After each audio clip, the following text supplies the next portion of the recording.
avec nous. Dieu au milieu de son peuple.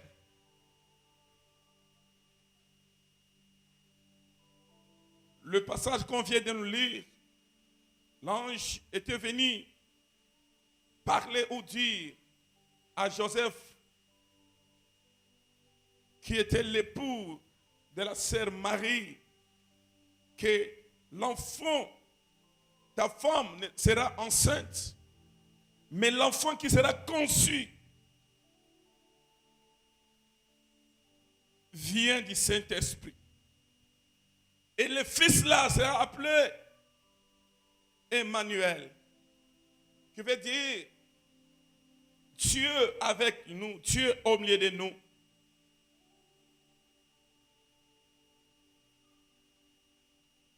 Ce soir, chacun de nous a besoin d'attendre aussi ce nom Emmanuel. Ce n'est pas pour rien. Mais écoutez ce que la Bible dit. On a donné d'abord la mission de ce que fera l'homme Emmanuel. On dit, elle enfantera un fils et tu lui donneras le nom de Jésus. C'est lui qui sauvera son peuple de ses péchés. Amen. Je dois d'abord toucher la mission de celui qui devait naître et appeler Emmanuel. Sa mission d'abord était de sauver ceux qui étaient sous l'emprise du péché. Là, c'était un. Donc, sa présence était venue pour annuler le péché. Parce que le monde entier était dans le chaos depuis la chute d'Adam et Ève. Le monde vivait dans le péché. Et la seule solution que Dieu a donnée sur la terre, c'était d'envoyer son fils. Il n'était pas seulement son fils, mais il était Dieu. Dieu avait voulu sauver le monde du péché, mais lui-même, étant esprit, ne pouvait jamais descendre sur la terre parce qu'il n'y a pas une collaboration entre l'esprit et humain. Parce qu'un humain, pour comprendre l'esprit, ça serait un peu difficile. Il devait prendre le corps humain afin de pouvoir sauver l'humain. Un humain pouvait comprendre facilement celui qui est aussi humain. La raison pour laquelle celui qui était Dieu a pris le corps pour sauver ceux qui vivaient dans le péché. La raison pour laquelle la Bible dit dans Jean chapitre 3 verset 16, la Bible dit, Dieu étant aimé le monde, il a donné son Fils unique, afin que quiconque croit en lui ne périsse point, mais qu'il ait la vie éternelle. C'est-à-dire la mission de ce Jésus était d'abord de nous sauver du péché, afin que nous ayons la vie éternelle. Amen. La présence de Dieu avait pour mission d'abord de nous sauver, de pouvoir éradiquer le péché qui s'est manifesté en nous. Ça, c'était d'abord la première mission. La raison pour laquelle il est Emmanuel. L'apôtre Paul dit, l'autre fois, on était éloigné du royaume de Dieu à cause de nos péchés. Mais c'est grâce à sa mort. La Bible dit, sa mort nous a fait rapprocher de ce Dieu. Sa mort sur la croix nous a fait rapprocher du royaume de Dieu. Parce que l'autre fois, on était éloigné depuis la chute d'Adam. Mais écoutez, sa mission n'était pas seulement de nous donner la vie éternelle, mais aussi de pouvoir assumer la protection à tout celui, à quiconque croira en lui. Amen. Quand on croit en lui, on a la vie éternelle. Mais au-delà de la vie éternelle, nous avons aussi la protection en lui. Que quelqu'un peut dire aussi Amen. La protection que nous avons aujourd'hui, c'est parce qu'il est Emmanuel, veut dire Dieu au milieu de son peuple. Il est là comme Emmanuel.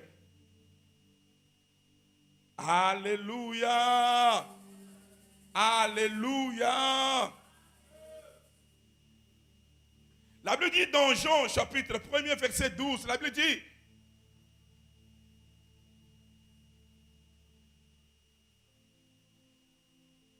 d'abord dans 11, la Bible dit, il était venu pour ses siens et les siens ne l'ont point reçu. Mais dans 12, on dit, mais à tous celui qui l'ont accepté, il leur a donné le nom, le pouvoir de devenir enfants de Dieu. Quand on devient enfant de Dieu, à ce moment-là, on sera sous la protection de Dieu. C'est-à-dire, on doit bénéficier de ces deux choses, la vie éternelle et aussi sa protection. Amen. Donc, quand on accepte au Seigneur Jésus, on devient enfant de Dieu. Bien-aimés, vous avez ces deux bénéfices. D'abord, c'est la vie éternelle, mais au-delà de la vie éternelle, il y a aussi la protection. Dieu ne protège que ceux qui lui appartiennent. Quand j'appartiens dans la famille royale, la famille céleste, je dois être rassuré que je suis protégé parce qu'il est Emmanuel. Dieu ne peut jamais devenir Emmanuel à celui qui n'a pas réussi. Tu dois d'abord recevoir Jésus afin de pouvoir bénéficier de ce nom qui s'appelle Emmanuel. Emmanuel aura l'impact dans votre vie lorsque vous le savez, vous l'avez reçu. La Bible dit, on va vous donner le pouvoir de devenir d'abord enfant de Dieu. Quand on devient enfant de Dieu, c'est alors que le nom Emmanuel aura l'impact sur nous. Je suis en train de parler à quelqu'un ce soir. Si tu n'as pas encore reçu Seigneur Jésus-Christ comme Seigneur et Sauveur personnel, c'est le temps de pouvoir recevoir cet homme. Le fait de venir chaque jour, prier avec nous, cela ne fait pas de vous enfants de Dieu. Le fait d'être là chrétien ou musicien ou chanteur, cela ne fait pas de nous enfants de Dieu. Ce qui fait de nous enfants de Dieu, c'est lorsque nous allons le recevoir et que le Saint-Esprit habite en nous. À ce moment-là, Emmanuel entre en scène. Amen. Quand tu reçois Seigneur Jésus, la Bible dit dans Psaume 91, la Bible dit ceci: celui qui demeure sous l'abri du Très-Haut repose à l'ombre du Tout-Puissant. Dès lors que tu as reçu Seigneur Jésus-Christ comme Seigneur et Sauveur de ta vie, la Bible dit tu demeures sous l'abri du Très-Haut et à l'ombre du Tout-Puissant. C'est-à-dire le monde qui est aussi méchant ne sera te touché parce que tu es sous l'abri du Très-Haut. Sous l'abri, c'est-à-dire sous la protection du Très-Haut. L'abri veut dire la protection.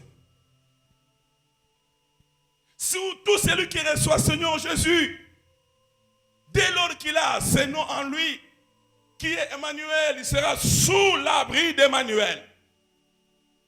Dieu prendra le contrôle de sa vie. Je suis en train de parler à quelqu'un ce soir. Écoutez, bien-aimés. Écoutez. Quelqu'un peut me demander, mais il est Emmanuel. Mais comment Emmanuel peut-il me protéger? Aussi longtemps, lui, il est invisible. Oui, le dimanche, j'avais parlé de cela, que Dieu assure sa protection d'une manière invisible. Comme il est Emmanuel. Il est au milieu de nous et il est en train d'assurer sa protection. Emmanuel veut dire, il est là, au milieu de nous. Il est en train d'assurer, il est en train de protéger, il est en train de bénir, mais d'une manière invisible. J'avais dit ça le dimanche, qu'il nous protège d'une manière invisible. Il combat notre faveur, à notre faveur d'une manière invisible, parce qu'il est Emmanuel.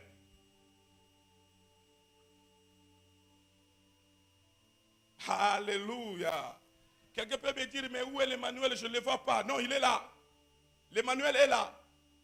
On peut aussi le sentir qu'il est là dans ce lieu. Est-ce que depuis le début de ce culte, il est là. Quelqu'un qui est sensible peut aussi comprendre que l'Emmanuel est là. Je suis en train de parler à quelqu'un que l'Emmanuel est là. Nous ne sommes pas seuls. Même pour la fin de l'année 2022, il est toujours Emmanuel. Il n'est pas Emmanuel juste pour la vie éternelle. Je vous ai dit, au-delà de la vie éternelle, il est aussi ta protection. Parce que tu es sous l'abri du Très-Haut. Amen. Aujourd'hui, nous sommes le 27 décembre 2022 et à bientôt l'année va toucher sa fin. Mais tout le monde est en train de pleurer, tout le monde est en train de regretter. Et comment, regarde, réalité. Au-delà de toutes les réalités, il reste Emmanuel. Au-delà de tout ce que les gens peuvent dire, il reste Emmanuel. Il est en train d'assumer sa protection, sa sécurité d'une manière invisible. Je suis en train de parler à quelqu'un qui invisiblement, il est Emmanuel. Il est en train de protéger. Marquez tout ce qui peut s'élever. Marquez tout ce qu'on peut dire. Marquez la peur qui a envahi nos cœurs à la fin de cette année. Il y a des moments où nous oublions qu'Emmanuel, quand on dit Emmanuel, c'est-à-dire il est invisiblement là.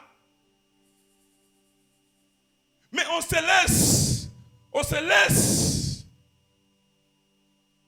saisir par la peur. Mais tout en oubliant qu'il est Emmanuel.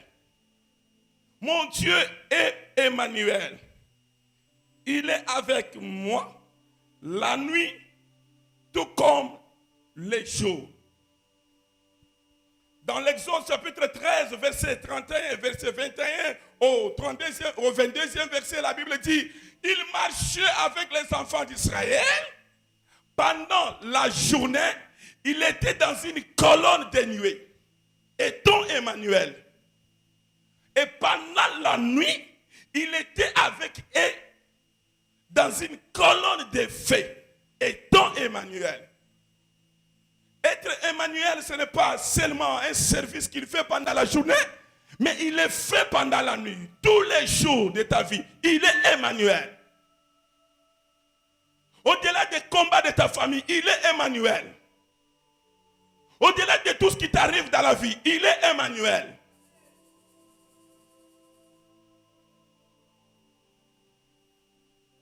Dieu est parmi son peuple, il est là. Dans toutes circonstances, il est Emmanuel. Il restera toujours Emmanuel. Que personne ne vous trompe. La Bible dit dans Romains chapitre 8, verset 31, la Bible dit ceci. J'aime tellement ça. Romains chapitre 8, 31 verset, la Bible dit, que dirons-nous donc à l'égard de ces choses? Si Dieu est pour nous, qui sera contre nous? Si Emmanuel est avec nous, étant avec nous, qui sera contre nous? Comme ce soir-là, il est là avec nous. Qui sera contre nous? Qui viendra pour combattre le culte aussi longtemps qu'Emmanuel est avec nous?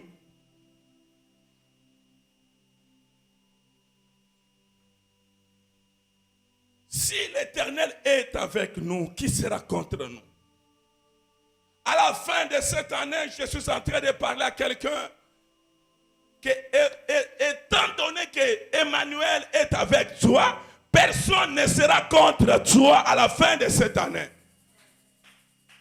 Étant donné qu'il est là avec toi, je ne sais pas si qui que ce soit de ta famille ne sera jamais contre toi parce que Emmanuel est là en train d'assumer sa protection, d'assumer sa sécurité dans ta vie. Je suis en train de parler à quelqu'un ce soir. Que dirons-nous donc? Il est là, Emmanuel. Il est là, Emmanuel. Moi, je ne crains aucun mal, car il est Emmanuel. Je ne peux jamais craindre ce qui s'est dit, car il est Emmanuel. Même à bord d'un taxi-bus, je ne peux rien craindre car il est Emmanuel.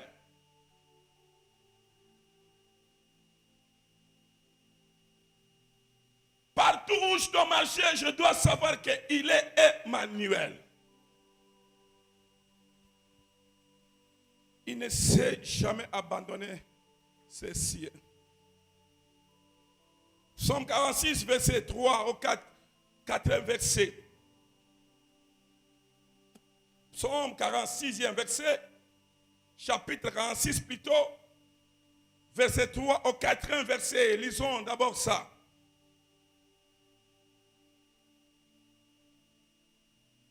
Psaume 46, verset 3. Je lis au nom de Jésus. La Bible dit, c'est pourquoi nous sommes sans crainte. Nous sommes sans crainte, oui, j'aime tellement ça. C'est pourquoi moi je suis sans crainte. Écoutez ça, lisons la Bible. Nous sommes sans crainte quand la terre est bouleversée. Quand la terre est bouleversée, parce que ces derniers temps, la terre est bouleversée. Il y a des égaux partout. Nous sommes à la fin de l'année. À la fin de l'année, les sorciers font ça. Les magiciens font ça. Il y a des réclamations de sang. Il y a ceci, cela. Mais la Bible dit, nous serons sans crainte quand la terre est bouleversée. Je suis en train de parler à quelqu'un ce soir. Nous là, nous serons sans crainte quand la terre est bouleversée. Oui, on peut continuer. Et que les montagnes sont chelles au cœur de mer. Oui. Mais écoutez encore. Quand les flots de la mer mugissent, écument, oui, se soulèvent jusqu'à faire trembler les montagnes. Jusqu'à faire trembler les montagnes. Je serai sans crainte. C'est la raison pour laquelle nous sommes sans crainte. Même quand les montagnes se soulèvent jusqu'à faire trembler.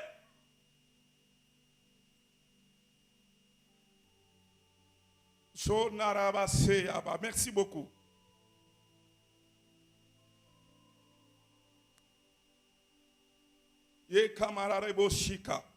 Emmanuel, je le crois fermement dans mon cœur qu'il est Emmanuel. Est-ce que quelqu'un peut dire avec moi ce soir que Emmanuel? C'est une déclaration. En faisant cette déclaration, tu entres dans le processus d'Emmanuel. L'Emmanuel fera entrer dans le processus de pouvoir te protéger parce que tu as déclaré cela fermement avec votre foi. Est-ce que quelqu'un peut dire avec moi Emmanuel? Est-ce que quelqu'un peut dire avec moi Emmanuel? Même de loin que vous êtes, est-ce que quelqu'un peut dire avec moi que Emmanuel? Quelqu'un peut dire encore à haute voix que Emmanuel? Oui, Dieu parmi son peuple, il est avec nous. Oh, Yabasente Beriko. Marobos. Quand le vent soulève, un jour, Jésus traversait avec ses disciples.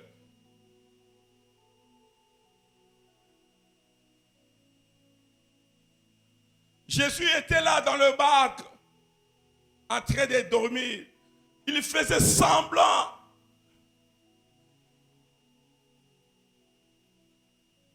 d'être endormi. Mais la Bible dit qu'il y a eu un vent qui s'était soulevé. La Bible dit qu'il y a eu une tempête qui s'était soulevée. Comme de notre jour, de notre temps ici, à la fin de cette année. La Bible dit, les disciples ont commencé à pleurer. Nous allons tous mourir. Mais la Bible dit, Jésus était là en train de faire semblant, comme il dormait. Les disciples se sont agités, mais au finish, l'un d'eux est allé réveiller Jésus en lui disant, Maître, nous allons tous mourir. Étant Emmanuel, il devait assumer sa sécurité pour que les disciples soient protégés. Et quand il s'est réveillé, la Bible dit qu'il a juste parlé. au vent et à la tempête de pouvoir se calmer. Je suis en train de parler en qualité de serviteur de Dieu. Et tant que Emmanuel est au milieu de nous, ce soir, il va dire un mot dans ta vie.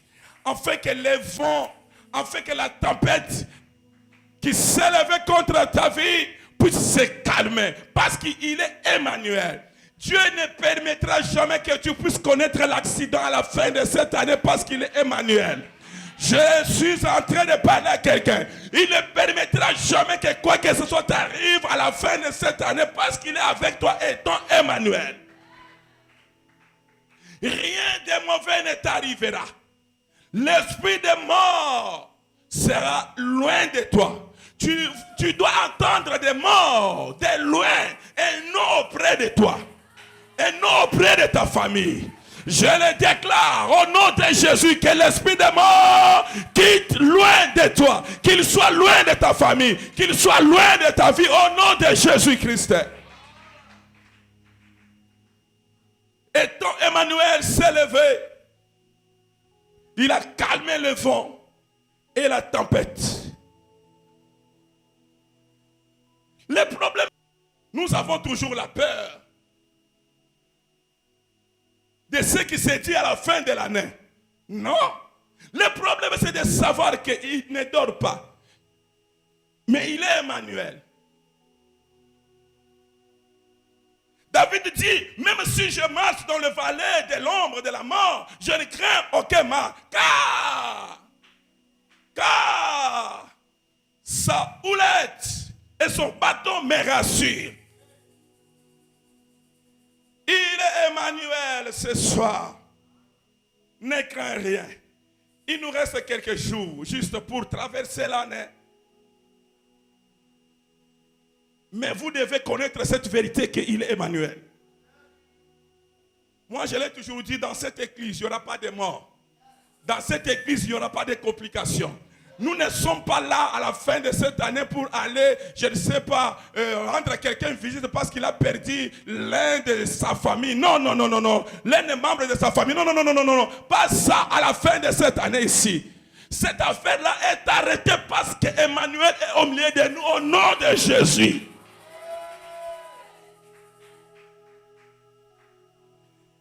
Il est là étant Emmanuel. Il est là pour nous protéger. Il est là pour nous épargner au danger. Il est Emmanuel. Ne craignez rien, bien-aimés. Notre Dieu est là. Notre Dieu est là ce soir.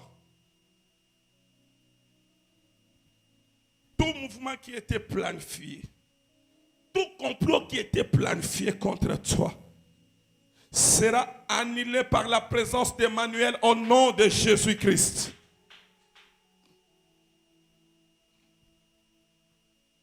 Ce n'est pas le temps de faire des marathons et des marathons de prières parce que nous avons peur de ce qui va arriver à la fin de l'année. Non, le problème c'est de garder fermement la vérité dans votre tête qu'il est Emmanuel.